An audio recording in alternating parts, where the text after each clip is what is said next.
Hello guys, welcome back to my YouTube channel. Welcome back to the new video. तो भाई आज मैं आपके लिए लेके आ गया हूँ फिर से ड्यूक 390 जेन 3।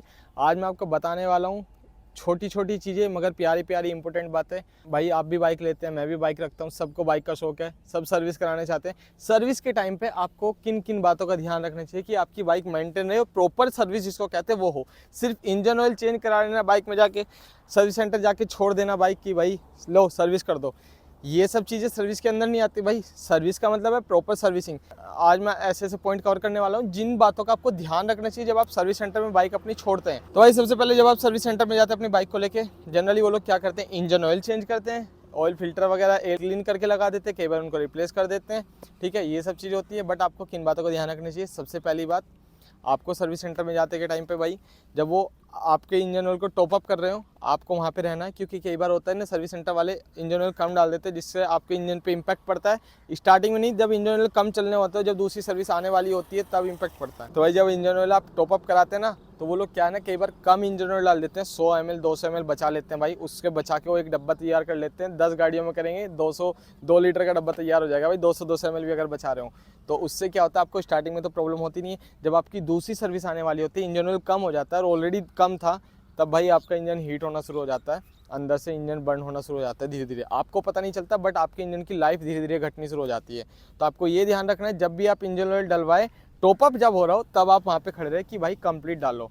ठीक है, कई बार आप गूगल कर सकते हैं, आपकी अलग अलग बाइकें होगी कि किस बाइक में कितना इंजन ऑयल डलता है, उतना काउंट करके डलवाएं। अगर आपको अपने सर्विस सेंटर पे ट्रस्ट है तब ये चीज़ें इशू नहीं करती, लेकिन आपको अगर ट्रस्ट नहीं है, आपको लगता है सर्विस सेंटर वाले लोचा करते, तो आप इन बातों का ध्यान रखें। दूसरी चीज़ है भाई, एयर फिल्टर वो लोग क्लीन करके लगा देते कई बार, और क्लीन करके लगाते आप बैठे रहते वेटिंग रूम में, तो उसका पैसा आप फाड़ देते हैं बिल में आपके, और बिल फटता है आपके ऊपर, तो सीधी बात है पैसा बढ़ जाता है। तो अगर देखिए आपकी कंडीशंस कैसी है, एयर फिल्टर की क्लीन होकर लग सकता है तो भाई पैसा ऐड ऑन नहीं होगा, क्लीन होकर नहीं लग सकता है, चेंज हो रहा है तो फिर भाई आप वहाँ पे खड़े रहिए कि चेंज कराइए, क्योंकि कई बार वो चेंज का पैसा ले लेते हैं जबकि चेंज करते नहीं, क्लीन करके लगा देते हैं। आपको पता नहीं रहता, बाइक लेके आप चले गए, बाइक सही चल रही है, चिल मार के काम करते हैं, और जब एयर फिल्टर सही से क्लीन नहीं आता, पुराना एयर फिल्टर डला होता है, तो भाई डस्ट पार्टिकल जाते हैं इंजन के अंदर, फिर हो जाती है प्रॉब्लम्स इंजन के साथ में, माइलेज आपको अच्छा नहीं मिलता, वो परफॉर्मेंस आपको नहीं मिलती। ठीक है, तो ये दो चीज़ें हो गई। तीसरी चीज़ भाई, स्पार्क प्लग आपको हर साल में एक बार ज़रूर चेंज करा लेना चाहिए। बीच में आपका स्पार्क प्लग ख़राब हो गया, टूट गया तो बात अलग है, लेकिन अगर ख़राब नहीं हुआ, वर्किंग है, चल रहा है, तब भी आप एक साल में एक बार स्पार्क प्लग अपना चेंज करा ले। ये इंपॉर्टेंट पॉइंट नहीं कहूँगा, बट मैं आपको इसलिए बता रहा हूँ कि अगर आप राइड पे जाते हैं, लंबी राइड पे जाते हैं, लॉन्ग राइड करते हैं, तो स्पार्क प्लग आपका पुराना हो जाता है, कभी भी धोखा दे सकता है। नई बाइकों में स्पार्क प्लग ख़राब नहीं होता क्योंकि मोबिल नहीं चढ़ता ऊपर, सारी चीज़ें बढ़िया सी रहती है, रिंग पिस्टन प्रॉपर्ली वर्किंग रहता है।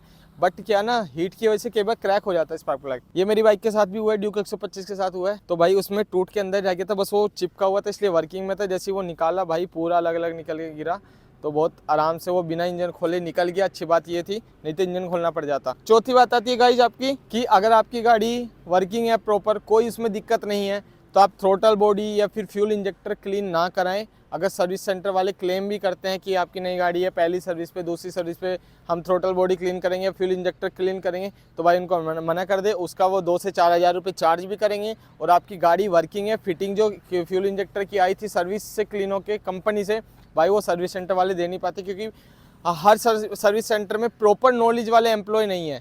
ये मेरा पर्सनल अलग अलग सर्विस सेंटर का ये एक्सपीरियंस है। तो उसकी वजह से क्या है ना, आपकी बाइक में बग्स नहीं है, फिर आने शुरू हो जाते हैं। नई बाइक तब तक चल रही है, कोई उसमें दिक्कत नहीं आ रही है, फिर यार उसको क्लीन क्यों कराना? पेट्रोल अच्छा डलाइए, आप अच्छे पेट्रोल पंप से डलाइए, क्लीन कराने की नीड नहीं पड़ेगी। ठीक है, ये छोटी छोटी चीज़ें होती हैं भाई, इन चीज़ों का ध्यान रखना चाहिए, नहीं तो आपकी बाइक ना मार खाने लगती है, आपकी बाइक को परफॉर्म ही नहीं करेगी जो करना चाहिए। मेरी बाइक 2019 मॉडल है, ड्यूक 125, भाई आज भी वो 127 की स्पीड तक अचीव करती है, उसके बाद 6th गियर में लिमिटर आ जाता है, 127 तक जाती है वो मैक्स, 125 सीसी 127 जाती है, इंजन में कोई शिकायत नहीं है, लॉन्ग राइड बहुत हुई है। लेकिन मैं इन छोटी छोटी चीज़ों का ध्यान रखता हूँ, इसलिए वो बाइक मेरी आजकल इतना परफॉर्म कर रही है।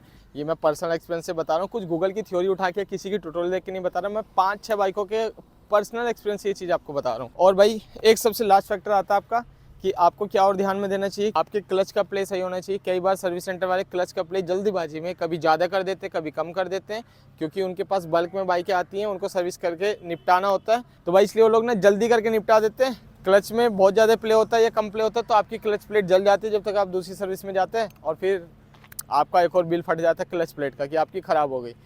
काम उनका, नुकसान आपका हो जाता है, गलती उनकी रहती है, बस आपकी लापरवाही की वजह से वो काम हो जाता है। तो बस ये छोटे छोटे फैक्टर है जो अगर आपको, जो मुझे आपको बताने थे, अगर आपको पता था इन सब के बारे में तो भाई कमेंट करके बताओ, अगर नहीं पता तो भी कमेंट करके बताओ। ये इन्फॉर्मेशन कैसी लगी ये भी बताओ।